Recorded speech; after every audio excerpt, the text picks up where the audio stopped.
Selamat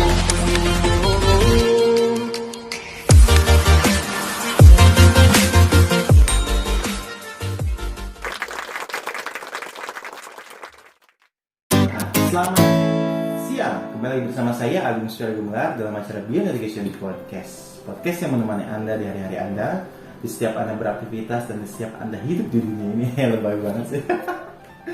Dan kita selalu memang update setiap 2 hari sekali, jadi itulah yang disebut dengan menemani. Jadi kita selalu istiqomah, mudah-mudahan doakan terus, tidak ada halangan. Kita akan terus upload 2 hari sekali dan memberikan link yang terbaru di 2 hari sekali itu. Dan linknya masih seputaran parenting, coaching, motivating, dan juga pendidikan. Karena kita sudah bergelut di dunia pendidikan itu sekitar 12 tahun, gitu pakarnya ya, ada pakarnya gitu. Dan juga ada sesi Q&A yang lagi rame nih sekarang, memang lagi rame sih, emang kita fokusnya ke arah situ terus sekarang nih. Karena apa? Kadang ketika kita mau bahas sesuatu yang baru, ada yang nanya gitu kan, ada yang mau dibahas yang baru, ada yang nanya lagi. Jadi banyaknya pertanyaan yang harus kita jawab, makanya sesi-sesi lain sekarang sedang meredup.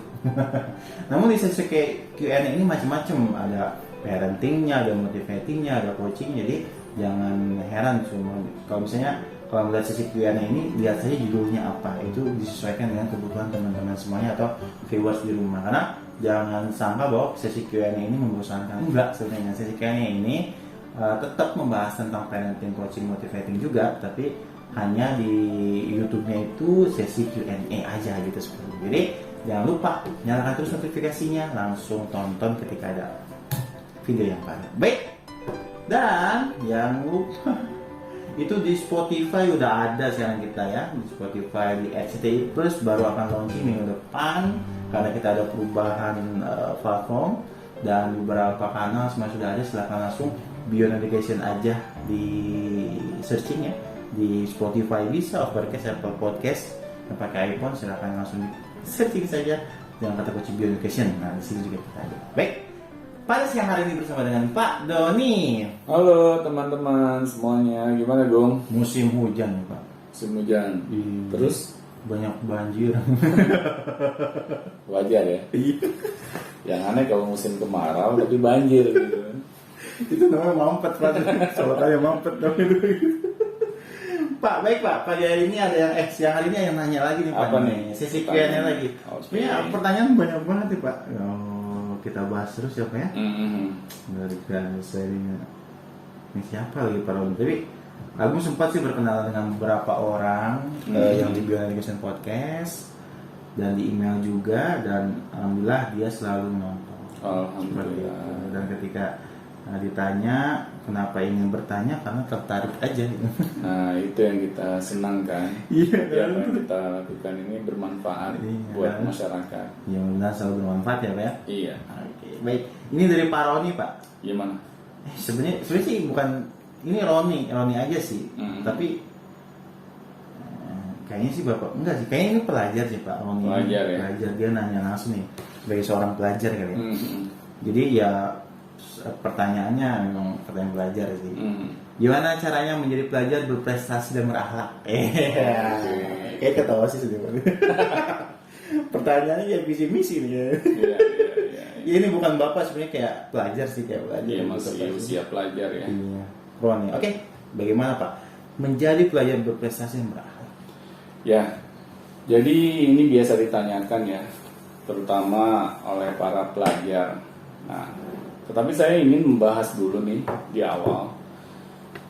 Yang namanya pelajar kan biasanya kita sebut anak-anak yang berada di usia sekolah ya, dari tingkat SD, SMP, SMA.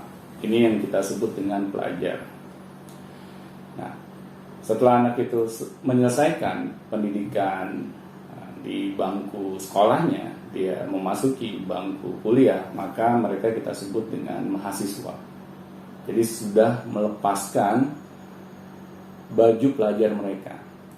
Nah, tetapi di sini kadang ketika kita berada di usia-usia bangku sekolah atau di usia-usia pelajar, kita melupakan potensi kita yang lain selain di sisi pendidikan akademis kita. Karena kan di bangku sekolah ini biasanya anak-anak hanya belajar hal-hal yang bersifat akademis semata. Dan mungkin disebut berprestasi juga kayaknya prestasinya akademis aja gitu Nah, ya. iya. Fokusnya ya kalau misalnya berkata prestasi nih pasti prestasinya ranking gitu. Nah, Mungkin itu. prestasi di sini yang ditanyakan hanya itu aja mungkin. Karena itu sudah merupakan tradisi, Bu. Iya. Dari dulu mungkin gitu. Dan ada penghargaannya lagi. Nah, ada penghargaannya. Iya betul. Dan kadang kita terlena akan hal itu. Gitu. Dan lomba-lomba mengejar itu. Padahal ketika saya melihat gitu di usia-usia pelajar ini adalah usia-usia di mana seorang anak manusia itu ada di masa keemasannya, tumbuh kembangnya yang sedang optimalnya. Nah, tetapi kalau kita tidak fokus untuk mengasah potensi kita yang sesungguhnya di masa-masa keemasan kita, akhirnya potensi kita itu akan segera terlupakan. Karena apa? Karena kan potensi kalau tidak diasah, ya tidak akan memberikan dampaknya gitu. Nah, ketika kita sadar masih berada di usia-usia pelajar, seharusnya kita mulai mencari tahu apa sih yang menjadi potensi diri kita, berupa bakat minat kita. Kalau kita tidak berusaha mencari tahu, akhirnya tidak ada orang lain yang akan mengingatkan. Nah, disinilah pentingnya kalau kita ingin disebut pelajar yang berprestasi, itu bukan hanya pelajar yang berprestasi di bidang akademis, tapi di bidang yang sesuai dengan potensi yang diberikan oleh Tuhan kepada diri kita.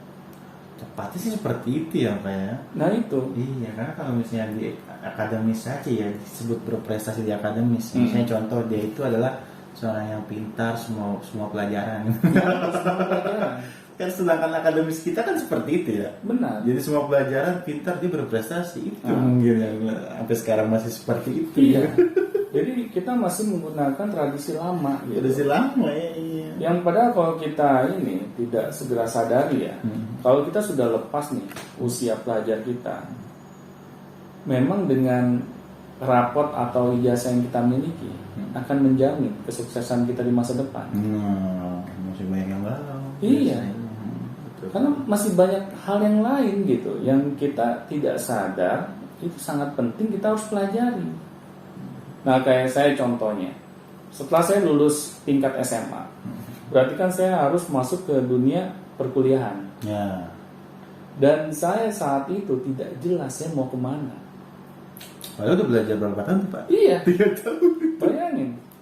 Tingkat SD saya sudah lewati, tingkat SMP saya sudah lewati, 9 tahun gitu ya, 12 tahun SMA ya. juga. Iya. Tetapi saya masih belum sadar saya mau kemana. Saya tidak memiliki cita-cita karena tidak ada yang mengingatkan, baik itu orang tua maupun guru.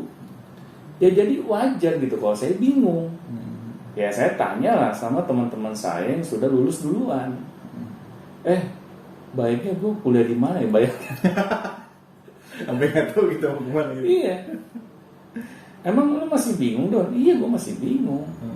Gue pokoknya selama gue sekolah gue gak suka pelajaran matematika. Udah itu aja. Patokannya itu ya? Patokan itu doang.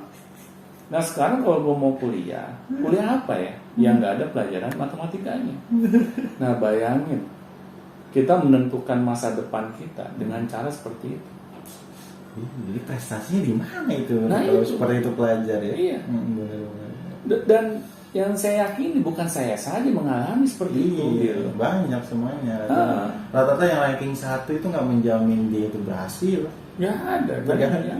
Tapi kalau misalnya yang ranking, kalau misalnya tanda kutip berprestasi itu adalah ranking ya, akademis aja ya. Misalnya yang ranking 1 aturan harusnya lebih berhasil dong daripada ranking yang lain. Benar. Tapi di kadang-kadang yang rankingnya di bawah, tiba-tiba dia tahu potensinya gitu kan. Iya. Dia mau gambar, fokus gambar, jualan gambar itu lebih sukses gitu. Iya. Betul. Karena dia tahu apa yang dia mampu. Dan nggak menyia-nyiakan itu gitu ya. Karena kan bakat dan minat itu fokus terhadap kemampuan yang akan menghasilkan prestasi. Dan ini yang kita lupakan gitu. Padahal yang nantinya di masa depan kita, yang bisa membantu kita, yaitu prestasi kita. Apa yang bisa kita tawarkan kepada masyarakat gitu. Dengan karya kita, dengan kontribusi kita. Dan itu semuanya bisa kita dapatkan kalau kita mengerti, memahami apa yang menjadi potensi terbaik kita. Kalau kita tidak memahami, akhirnya kita sulit gitu, bisa berprestasi.